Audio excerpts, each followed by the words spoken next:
नमस्कार दोस्तों, DP online classes में आपका स्वागत है। यहाँ आपको यूपी टेट सी टेट से संबंधित सारी वीडियोस मिलेंगी। तो आइए देखते हैं आज की वीडियोस। आज की है वीडियो हिंदी साहित्य पर आधारित होगी, यानी ऐसे क्वेश्चन जो सीधे सीधे साहित्य के एग्जाम में पूछ लिए जाते हैं। तो कंसंट्रेशन बना के रखिएगा और एक एक क्वेश्चंस का धुआं निकाल दीजिएगा। पहला क्वेश्चन स्क्रीन पर यह रहा दोस्तों, याद रखिएगा जो भी क्वेश्चन नहीं आ रहा है उसको नोट डाउन स्टार बना के जरूर करें। सारे क्वेश्चन नहीं लिखने हैं, जो इंपॉर्टेंट है आपको लगता है कि ये मैं भूल सकता हूं या भूल सकती हूं तो फटाफट नोट डाउन जरूर करें। वीडियो में कंसंट्रेशन और पढ़ाई में कंसंट्रेशन बहुत इंपॉर्टेंट है गाइस। पहला क्वेश्चन, हिंदी साहित्य में छायावाद के प्रवर्तक का नाम क्या है? तो यहां से दो क्वेश्चन बनते हैं। पहला क्वेश्चन यह है कि छायावाद के प्रवर्तक का नाम, और दूसरा क्वेश्चन यह बनता है कि प्रयोगवाद। अब ध्यान दीजिएगा, प्रयोगवाद जो है ना, यह भी एक वर्ड है, पूछा जाता है। तो जब छायावाद पूछे तो जयशंकर प्रसाद मारिएगा, जब प्रयोगवाद पूछे तो अज्ञेय मारिएगा। दोनों क्वेश्चन अलग है, दोनों की चीज, दोनों के आंसर अलग हैं, तो दोनों क्वेश्चन इंपॉर्टेंट हुए, याद रखिएगा। जयशंकर प्रसाद वाला तो बहुत सिंपल था। क्वेश्चन नंबर नेक्स्ट, मृगनयनी उपन्यास के रचनाकार कौन है? ध्यान दीजिएगा, मृगनयनी किसने लिखा है? पहला क्वेश्चन तो यहीं से बन जाता है कि मृगनयनी क्या है। तो मृगनयनी गाइस क्या है? एक उपन्यास है। अब किसने लिखा है? तो यहां पर जो आंसर जाएगा वो ऑप्शन नंबर क्या हो जाएगा? डी इज राइट आंसर हो जाएगा, यानी डी को लॉक करेंगे। और याद रखिएगा, वृंदावन लाल वर्मा एक ऐसा चेहरा है जो साहित्य में अपनी किरणों को बिखेरा है।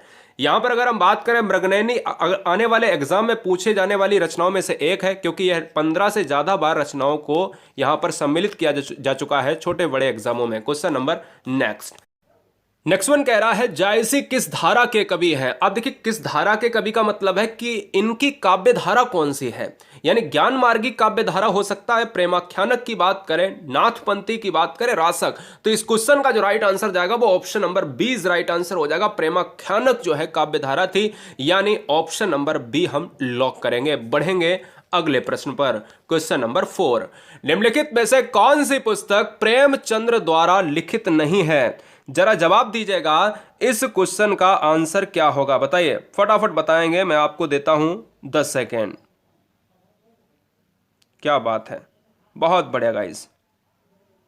तो देखिए, इस क्वेश्चन का जो राइट आंसर जाएगा वो ऑप्शन नंबर जाएगा बी के साथ, जय पराजय हो जाएगी। अगर क्वेश्चन में ये आता है कि जय पराजय किसकी है, तो जय पराजय गाइस हमारी श्याम नारायण पांडे की है। क्लियर है? ये बात आपको दिमाग में रख लेना है। प्रेमाश्रय, रंगभूमि, कायाकल्प, मंगलसूत्र, बहुत सारी रचनाएं हैं जो प्रेमचंद्र द्वारा लिखित हैं, और ऑप्शन बी हमारा नहीं लिखित है। क्वेश्चन नंबर 5, कितने पाकिस्तान एक बहुत महत्वपूर्ण रचना है हिंदी साहित्य जगत की, कि कितने पाकिस्तान नामक उपन्यास के लेखक को लिखने वाले कौन हैं? गाइस यहां पर राइट आंसर जाएगा कमलेश्वरम के साथ, यानी ऑप्शन नंबर जाएगा बी हमारा राइट हो जाएगा। कमलेश्वरम को कई बार एग्जाम में पूछा गया है, ट्रेंड कराया जा सकता है आने वाले एग्जाम में। क्वेश्चन नंबर नेक्स्ट लूंगा, और नेक्स्ट रहेगा क्वेश्चन नंबर 6, ये रहा स्क्रीन पर। मैथिल कोकिल किसे कहा जाता है? ध्यान दीजिएगा, मैथिल कोकिल किसे कहा जाता है? विद्यापति, आमिर खुसरो, चंद्रवरदाई या हेमचंद्र? अब यहां से 3 क्वेश्चन बनते हैं, तीनों क्वेश्चन में मैं स्टार लगाता हूं और तीनों क्वेश्चन को आपको लिख लेने हैं, और जो नहीं आता है वो जरूर लिखना है। विद्यापति को कहा जाता है मैथिल कोकिल, यानी इस क्वेश्चन का जो राइट आंसर जाएगा वो option number A is right answer हो जाएगा। तो ये वाला क्वेश्चन आपको लिखाया है, लिख लीजिएगा। आमिर खुसरो को कहा जाता है तोता ए हिंद कहा जाता है ना, तोता ए हिंद कहा जाता है। तो इस चीज पर भी क्या करना है? गौर करना है। इन्होंने खुद कहा था अपने आप को। चंद्रवरदाई की बात करें तो पृथ्वीराज रासो से संबंध है, रचना है। किसने लिखा है? चंद्रवरदाई ने। किस पर है ये? पृथ्वीराज चौहान पर आधारित है। इसलिए इस क्वेश्चन का आंसर फर्स्ट राइट हो जाएगा। जब मैथिल कोकिल पूछे तो विद्यापति, जब तूतिए ए हिंद पूछे तो फिर भैया आमिर खुसरो। क्वेश्चन नंबर 7, प्रकृत का सुकुमार कवि किसे कहा जाता है? तो याद रखिएगा, प्रकृत का सुकुमार कवि कहा जाता है। अब देखिए, यहां पर अगर हम बात करें जयशंकर प्रसाद को तो छायावाद का जनक कहा जाता है। क्लियर है? सुमित्रा नंदन पंत की बात करें तो सुकुमार कवि कहा जाता है। और निराला की बात अगर हम कर दे थोड़ी देर के लिए तो क्रांतिकारी कवियों में इनकी बात होती है। तो इसलिए इस क्वेश्चन का राइट आंसर जाएगा ऑप्शन नंबर बी के साथ। और बढ़ेंगे क्वेश्चन नंबर नेक्स्ट पर। और दोस्तों, एक वीडियो ऐसी आने वाली है जो पूरे सब्जेक्ट को कवर करेगी। यानी याद रखिएगा, मैंने एक प्लेलिस्ट बना दी है जिसमें हमने पूरा ज्योग्राफी पढ़ा दिया है, पूरा पॉलिटी पढ़ा दिया है। आगे आगे हम सारे विषयों को कंप्लीट करेंगे, इसलिए वो मैराथन क्लासेस आपको देखनी है, कहीं दूसरी वीडियो नहीं वॉच करने की ज़रूरत। 2-2 घंटे की वीडियो बना रहे हैं, 2 घंटे के अंदर पूरा सब्जेक्ट खत्म, इसलिए लिंक नीचे है, फटाफट देख डालिएगा। एक भारतीय आत्मा किसे कहा जाता है? तो जब भी हिंदी में एक भारतीय आत्मा नाम लिया जाता है तो याद रखिएगा, यहां पर देखो रामधारी सिंह दिनकर को राष्ट्रकवि कहा जाता है, द्वितीय राष्ट्रकवि, ठीक है। सुमित्रा नंदन पंत को अभी मैंने बताया है कि सुमित्रा नंदन पंत को प्रकृति का सुकुमार कवि कहा जाता है। जयशंकर प्रसाद को छायावाद का जनक और माखनलाल चतुर्वेदी को एक भारत की आत्मा कहा जाता है। इसलिए इस क्वेश्चन का आंसर जाएगा ऑप्शन नंबर बी के साथ। और बढ़ेंगे क्वेश्चन नंबर नेक्स्ट पर। 9 कह रहा है कथा सम्राट, हिंदी में कथा सम्राट किसे कहा जाता है? जरा लॉक कीजिएगा, लॉक कीजिएगा गाइस। यहां पर हम 20 क्वेश्चन लेंगे और 10 क्वेश्चन लेंगे हम स्टार्टिंग के बहुविकल्पी और लास्ट के 10 लेंगे क्या? वन लाइनर में।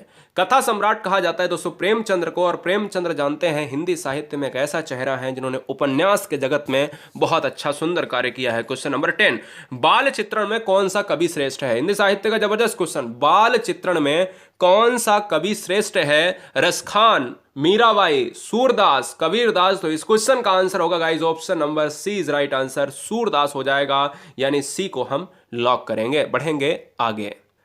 अगला हम 10 का सेट लगाने वाले हैं बहुविकल्पी न होकर, कैसे होंगे? वन लाइनर में। अब देखिए हिंदी साहित्य के इतिहास का सर्वप्रथम लेखक का नाम क्या है?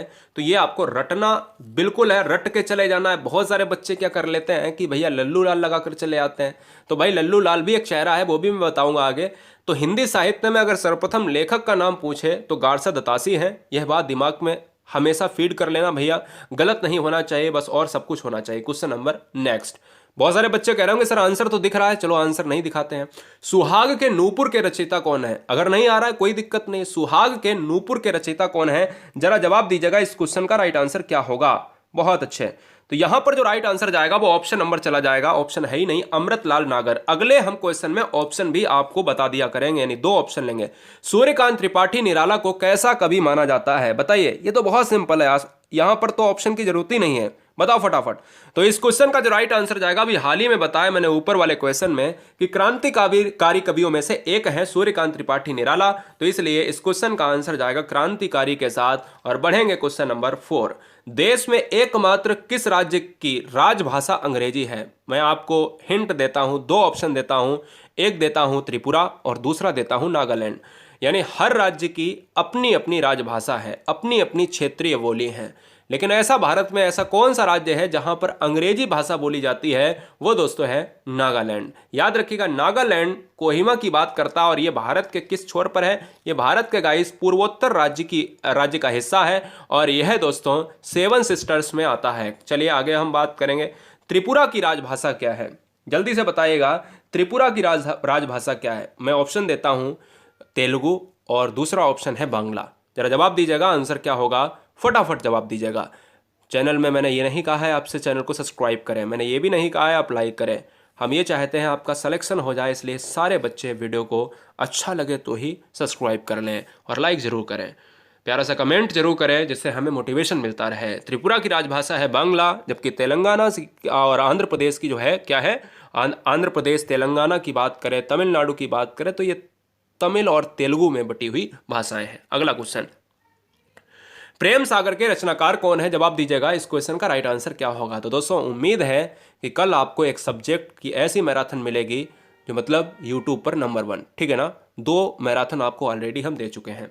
प्रेम सागर के रचनाकार कौन है? याद रखिएगा, यहां पर जो राइट आंसर जाएगा लल्लू लाल जी, यानी लल्लू लाल जी हो जाएगा इस क्वेश्चन का राइट आंसर। क्वेश्चन नंबर 7, झरना काव्य संग्रह के रचयिता कौन है? झरना काव्य संग्रह के रचयिता कौन है? तो आपको याद रखना है जो छायावाद के जनक है वही दोस्तों इस क्वेश्चन के राइट आंसर हो जाएंगे जयशंकर प्रसाद, यानी इस क्वेश्चन का राइट आंसर जाएगा जयशंकर प्रसाद के साथ। किस देश में अधिकतम संख्याओं में भाषाएं बोली जाती हैं?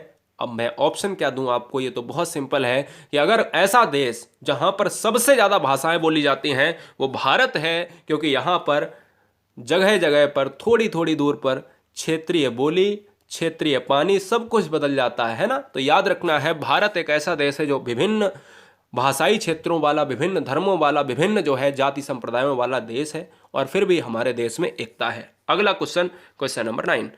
ये क्वेश्चन जबरदस्त है, इस क्वेश्चन को इंपॉर्टेंट में स्टार बना के लगा लीजिएगा, क्योंकि ये क्वेश्चन आने की बहुत ज़्यादा पॉसिबिलिटी है। राजभाषा आयोग के अध्यक्ष कौन थे? तो याद रखना है, राजभाषा आयोग के अध्यक्ष कौन है? जीवी खेर हैं, यानी इनको बीजी खेर आप कह सकते हो, खेर नहीं भूलना है, क्योंकि आप याद रखिएगा जिस समय भारत में एक ऐसा माहौल क्रिएट हुआ था, कहा गया था कि जो क्षेत्र हैं, राज्य हैं, इनका गठन किया जाएगा भाषा के आधार पर।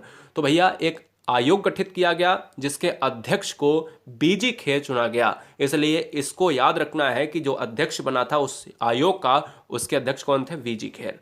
अगला क्वेश्चन 10th, नमक का दरोगा कहानी के लेखक कौन है? लॉक कीजिएगा। तो याद रखिएगा नमक का दरोगा दोस्तों प्रेमचंद्र हो जाएगा, तो इस क्वेश्चन का जो राइट आंसर जाएगा प्रेमचंद्र के साथ। दोस्तों ऐसे ही हमारे और वीडियोस देखने के लिए हमारे चैनल को लाइक करें, सब्सक्राइब करें